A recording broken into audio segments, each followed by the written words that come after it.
Hello दोस्तों, आज फिर आपका स्वागत है हमारे YouTube channel PVS math classes में। आज का हमारा टॉपिक रहेगा आधारभूत समानुपातिकता प्रमेय यानी थेल्स प्रमेय, कक्षा 10 अध्याय 6 और एक्सरसाइज करेंगे 6.2 और क्वेश्चन करेंगे 7 से 10।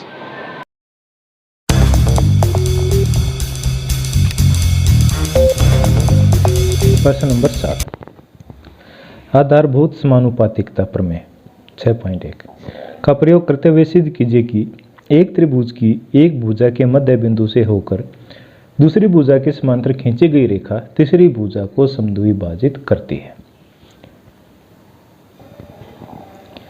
क्वेश्चन नंबर 7 की हमने ये आकृति बना ली है, त्रिभुज ABC। अब इसमें क्या दिया गया है, एक त्रिभुज की एक भुजा के मध्य बिंदु से भुजा ले ली, AB का मध्य बिंदु ले लिया D से होकर दूसरी भुजा के समानांतर एक या दूसरी भुजा BC के समानांतर DE एक रेखा खींची जाए तो क्या सिद्ध करना है, वो तीसरी भुजा को समद्विभाजित करती है।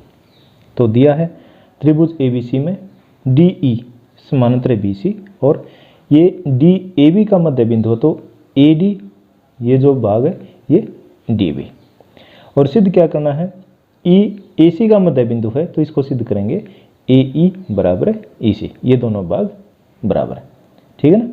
अब इसमें क्या दिया, DAB का मध्य बिंदु है और DE समानांतर BC, और हमने सिद्ध करना है EB AC का मध्य बिंदु है। प्रमाण में क्या करना है, जब हमारे को एक पेड़ दे रखा है समांतर भुजाओं का, तो पहले इनको देखेंगे और इसी से आधारभूत प्रमेय लगाएंगे। DE समानांतर BC, ये भुजा इसके समानांतर है ना, तो इसी को लेते हैं। त्रिभुज ABC में DE समानांतर BC या भुजा इसके समानांतर है, तो क्या होगा AD बटे DB बराबर है AE बटे EC। ये क्या है, आधारभूत समानुपातिकता प्रमेय, आधारभूत समानुपातिकता प्रमेय। लेकिन अब दिया क्या है इसमें, AE बराबर है EC, ये दोनों बराबर दे रखे हैं, तो AE पहले पूरा ही लिख लेते हैं, AD बटे DB बराबर है AE बटे EC। अब इसमें क्या दे रखा है, AD और DB बराबर है, AD बराबर है DB, तो AD बटे DB बराबर है, तो इनका अनुपात कितना होगा 1। अब ये इसके अंदर रखेंगे तो क्या होगा, AD बटे DB ये किसके बराबर है, AE बटे EC, और AD बटे DB किसके बराबर है 1, तो यहाँ से क्या होगा AE बटे EC ये भी किसके बराबर होगा 1 या 1 बटा 1, ऐसे भी लिख सकते हैं। क्रॉस मल्टीप्लाई करेंगे तो क्या होगा AE बराबर EC, और यही हमने सिद्ध करना था। दोबारा देखो कैसे किया, जब ये भुजा इसके समानांतर है तो इन दोनों का अनुपात और इन दोनों का अनुपात क्या हुआ, समान हुआ। ये दोनों बराबर हैं तो इनका अनुपात 1 आ गया, तो इन दोनों का अनुपात इनके बराबर है तो इन दोनों का अनुपात भी AE बटे EC भी इनका अनुपात 1 आ गया। 1 का मतलब ये दोनों बराबर हैं, यही सिद्ध करना था AE बराबर EC। प्रश्न नंबर 8, आधारभूत समानुपातिकता प्रमेय के विलोम से इसको सिद्ध करना है। प्रमेय 6.2 का प्रयोग करते हुए सिद्ध कीजिए कि एक त्रिभुज की किन्हीं दो भुजाओं के मध्य बिंदुओं को मिलाने वाली रेखा तीसरी भुजा के समानांतर होती है। पहले इसकी आकृति बना लेते हैं। त्रिभुज ABC में दो भुजाओं का मध्य बिंदु AB का मध्य बिंदु D और AC का मध्य बिंदु E ये दिया गया है, और सिद्ध क्या करना है, ये जो ये भुजा है ये तीसरी भुजा के समानांतर है, DE समानांतर है BC। अब इसको हम दिया है, सिद्ध करना है वो लिख लेते हैं। दिया है त्रिभुज ABC में AD बराबर है, ये मध्य बिंदु ना D AB का, तो AD बराबर है DB, और इसी प्रकार AC का मध्य बिंदु है तो AE बराबर है EC। सिद्ध करना है DE जो ये रेखा है ये BC के समानांतर है।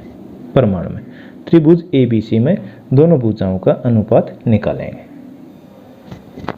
त्रिभुज ABC में AD बराबर है DB, ये भुजा है ये इसके बराबर दी गई है, तो इन दोनों का अनुपात क्या होगा AD बटे डी बी बराबर है, दोनों बराबर हैं तो इनका अनुपात क्या होगा 1। समीकरण नंबर 1। ऐसे ही दूसरा क्या दे रखा है, ए ई बराबर ई सी, ए ई बराबर है ई सी, तो इन दोनों का अनुपात भी क्या होगा ए ई बटे ई सी, दोनों बराबर हैं तो अनुपात क्या होगा 1। ये समीकरण नंबर 2। अब समीकरण नंबर 1 व 2 की तुलना करने पर ए डी बटे डी बी किसके बराबर है 1 के, और ए ई बटे ई सी किसके बराबर 1 के, ये दोनों 1 के बराबर, तो इन दोनों का अनुपात भी क्या होगा समान होगा। ए डी बटे डी बी बराबर है ए ई बटे ई सी, क्योंकि क्या है ये दोनों 1 के बराबर है। ठीक है, तो अब यहाँ हम क्या लगाएंगे, थेल्स प्रमेय का विलोम, आधारभूत समानुपातिकता प्रमेय का विलोम। तो लिख लो इसको, आधारभूत समानुपातिकता प्रमेय के विलोम के अनुसार क्या होगा, जब दो भुजाओं का अनुपात ये समानुपात में हो तो ये रेखा है इसके समानांतर होगी, तो डी ई समानांतर है बी सी, और हमने यही सिद्ध करना था, है ना, आसान क्वेश्चन। दोबारा देखो क्या किया, ये बराबर है तो इन दोनों का अनुपात 1 आ गया, और ए ई और ई सी भी बराबर है तो इन दोनों का अनुपात भी क्या आ गया समान, तो ये भी 1 के बराबर, ये भी 1 के बराबर, तो इन दोनों का अनुपात इन दोनों के अनुपात के समान होगा। तो यहाँ हमने क्या लगा दिया, आधारभूत समानुपातिकता प्रमेय का विलोम। अगर इन दोनों भुजाओं का अनुपात इन दोनों भुजाओं के समान है या समानुपात में है तो ये रेखा इसके समानांतर होगी। अब देखते हैं question number 9। A B C D एक समलंब है जिसमें ए बी समानांतर डी सी है तथा इसके विकर्ण परस्पर बिंदु O पर प्रतिच्छेद करते हैं। दर्शाइए कि ए ओ बटे बी ओ बराबर है सी ओ बटे डी ओ है।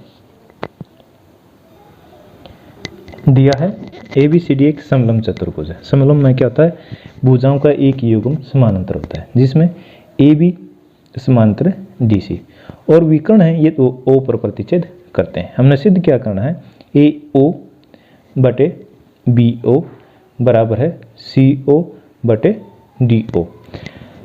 अब इस क्वेश्चन को कंप्लीट करने से पहले, हल करने से पहले हम क्या करेंगे, इसमें एक रचना लेंगे। रचना क्या लेनी है, एक भुजा ले ली हमने, एक रेखाखंड और ले लेते हैं,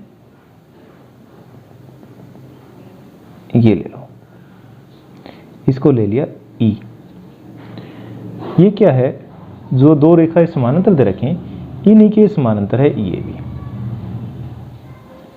तो रचना लिखते हैं, ई ओ है समानांतर ए बी के और ए बी समानांतर किसके डी सी, तो इसका मतलब ये तीनों जो भुजाएं हैं ये तीनों रेखाखंड ए बी ई ओ और डी सी ये परस्पर समानांतर है। अब प्रमाण, अब इसमें जब हमने ये भुजा इसके समानांतर ले ली है तो इसका यूज करेंगे, थेल्स प्रमेय लगाएंगे। थेल्स प्रमेय लगाने के लिए हमने ये क्या है, ये रेखा इन दोनों रेखाओं के समानांतर ली है। अब ये त्रिभुज ले लो, त्रिभुज डी ए बी, त्रिभुज डी ए बी में ई ओ समांतर है ए बी। देखो ये दोबारा बना दी मैंने, सेम ऐसे ही ऐसे, ऊपर डी है नीचे ए और बी है और ई ओ इसके समानांतर है। तो ये क्या हुआ, अब थेल्स प्रमेय लगाएं तो क्या होगा, अगर ये रेखा इसके समानांतर है तो क्या होगा, इन दोनों भुजाओं का अनुपात इन दोनों भुजाओं के अनुपात के बराबर होगा। कैसे, डी ई बटे ई ए बराबर है डी ओ बटे बी ओ। ठीक है ना, ये रेखा इसके समानांतर है रेखाखंड। ठीक है, तो डी ई बटे ई ए बराबर है डी ओ बटे बी ओ या ओ बी। ये क्या है, थेल्स प्रमेय है, आधारभूत समानुपातिकता प्रमेय है। इसको ऐसे का ऐसा लिखेंगे, त्रिभुज डी ए बी के अंदर ई ओ समानांतर है ए बी के, तो हमने इस त्रिभुज के अंदर लेना। तो क्या होगा, डी ई बटे ई ए बराबर है डी ओ बटे ओ बी ले लो या बी ओ। ये क्या है, थेल्स प्रमेय, बी पी टी थ्योरम के अनुसार या आधारभूत समानुपातिकता प्रमेय के अनुसार। ये आ गया समीकरण नंबर 1। अब ऐसे ही त्रिभुज, दूसरी त्रिभुज, भुजा तो ये समानांतर होनी चाहिए, अब ये ले लेते हैं दोनों भुजाओं को समानांतर, तो ये हो जाएगा D A C. D A सी में ई ओ समानांतर डी सी। अब इसको दोबारा बना लेते हैं। ये इस साइड वाली त्रिभुज है, इसको यहाँ बनाएंगे तो इस तरह की त्रिभुज होगी। ये डी हो गया, ये सी हो गया, ये ए हो गया, और ये भुजा ई और ओ के समानांतर है। अब ये भुजा इसके समानांतर है, तो इन दोनों भुजाओं का अनुपात और इन दोनों भुजाओं का अनुपात क्या हुआ? समान होगा। तो हमने क्या पहले में क्या लिखा है, यहाँ थोड़ा ध्यान देना है। ये डी ई बटे ई ए है, डी ई बटे ई ए, तो इस भुजा के बटे ये, तो इसमें बीपीटी थ्योरम लगाएंगे, आधारभूत प्रमेय लगाएंगे, तो इसके बटे ये लेंगे। डी ई बटे ई ए बराबर है सी ओ बटे ए ओ, ठीक है ना। जब ये समांतर हो तो क्या होगा? डी ई बटे ई ए, ये किसके बराबर होगा? सी ओ बटे ए ओ, और ये भी क्या है? बीपीटी थ्योरम या आधारभूत समानुपातिकता प्रमेय। और ये होगा समीकरण नंबर 2। अब दोनों की तुलना करेंगे। अब देखो डी ई बटे ई ए, डी ई बटे ई ए बराबर है किसके बराबर है?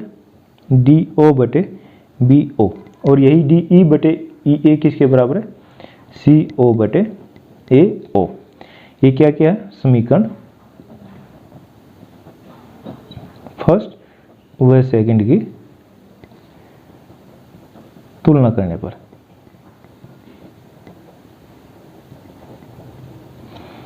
अभी ये क्या आ गया हमारा? डी ओ बटे बी ओ बराबर है सी ओ बटे ए ओ। इसको थोड़ा रीअरेंज करेंगे। अब इसको यहाँ लेके जा सकते हैं और इसको यहाँ लेके आ सकते हैं, तो ये हो जाएगा ए ओ बटे बी ओ बराबर है।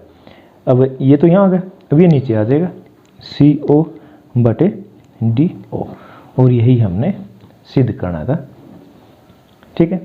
क्वेश्चन नंबर 10, एक चतुर्भुज ए बी सी डी के विकर्ण परस्पर बिंदु ओ पर प्रतिच्छेद करते हैं यदि ए ओ बटे बी ओ बराबर है सी ओ बटे डी ओ है, दर्शाइए कि ए बी सी डी एक समलंब है।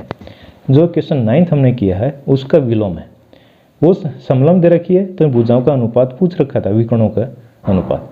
अभी विकर्णों का अनुपात दे रखा है और ये पूछ रखा है ये ए बी सी डी एक समलंब है। पहले इसको देख लो क्या दिया है। अब चित्र देखते हैं। ए बी सी डी एक चतुर्भुज है जिसके विकर्ण ओ पर प्रतिच्छेद करते हैं तथा ए ओ बटे बी ओ बराबर है सी ओ बटे डी ओ, ये दिया गया। और हमने सिद्ध करना है ए बी सी डी एक समलंब चतुर्भुज है। समलंब क्या होता है? जिसमें भुजाओं का एक जोड़ा समानांतर होता है, यही होता है ना। तो इसको करने से पहले हम एक रचना लिखेंगे, जैसे हमने पिछले क्वेश्चन में रचना की थी। माना वही एक भुजा खींच लेते हैं ई ओ, और ये समानांतर कर लेते हैं, या तो नीचे वाली भुजा की समांतर कर लो या ऊपर वाले की, आपकी मर्जी है। एक भुजा की समांतर करना है ए बी, हमने ये इसके समांतर ले ली, तो यह इसके समांतर सिद्ध करके ये दोनों समानांतर हो जाएंगे। अब ये करने से पहले हमने क्या करना है, इसको जो अनुपात दे रखे इसको रीअरेंज करना है। ए ओ बटे सी ओ, क्योंकि ए ओ और सी ओ एक विकर्ण बनाता है ना ए सी, तो इसलिए हमने ए ओ बटे सी ओ ले लिया, और बी ओ ऊपर चला जाएगा, ये हो जाएगा बी ओ बटे डी ओ। अब इसमें देखो ई ओ, ये इस भुजा के हमने समानांतर ले लिया, तो कौन सी त्रिभुज लें? डी ए बी के अंदर त्रिभुज डी ए बी, त्रिभुज डी ए बी के अंदर। अब यहाँ क्या है? ई ओ समानांतर है ए बी, ये हमने रचना कर रखी है, ये भुजा इसके समानांतर है। तो क्या होगा?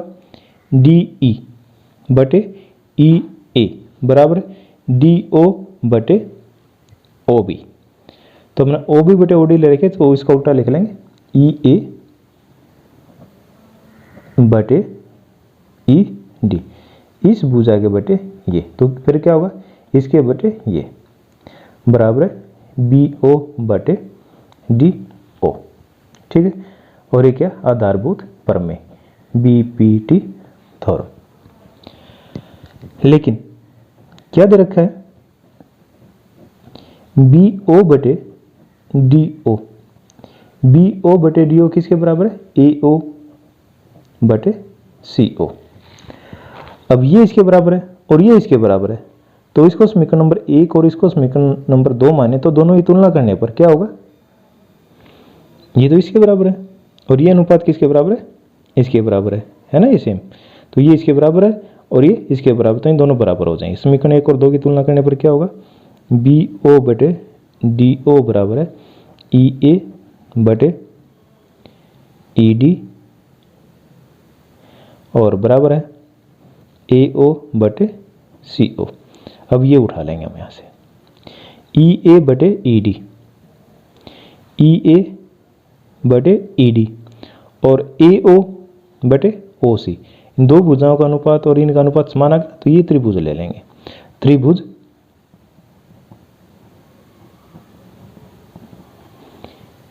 DAC में, कौन सी में DAC में।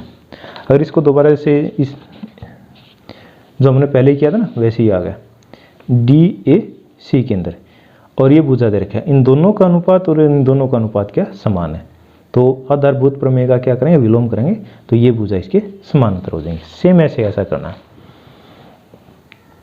त्रिभुज DAC के अंदर तो क्या दे रखा है EA बटे ED, देखो EA इस भुजा के बटे ED, ये EA बटे ED और ये किसके बराबर है AO बटे CO, AO बटे CO। तो इस त्रिभुज के अंदर इन दोनों भुजाओं का अनुपात समान है, तो यह रेखा इसके समानांतर होगी। यहाँ से क्या होगा EO समानांतर DC, ये क्या BPT का विलोम, आधारभूत समानुपातिकता प्रमेय का विलोम। अभी क्या EO समानांतर DC, और हमने रचना क्या कर रखी थी EO समानांतर AB, EO AB के भी समानांतर है, E और DC के भी समानांतर है। इन दोनों से क्या हुआ अब AB समानांतर है DC, यहां से ले लो AB या EO समानांतर है AB, ये हमने रचना कर रखी है, और EO किसके समानांतर है DC, यहाँ से क्या हो जाएगा EB समानांतर DC। तो हमने ये तो सिद्ध करना था AB समानांतर DC। अगर ये दोनों समानांतर हैं तो अतः ABCD एक समलंब चतुर्भुज है। ये एक्सरसाइज हमारी कंप्लीट हो जाती है। अगर आपको वीडियो पसंद आए please like and share the video. अगर आपने चैनल सब्सक्राइब नहीं किया तो प्लीज़ सब्सक्राइब द चैनल और अपने दोस्तों में शेयर करना ना भूलें।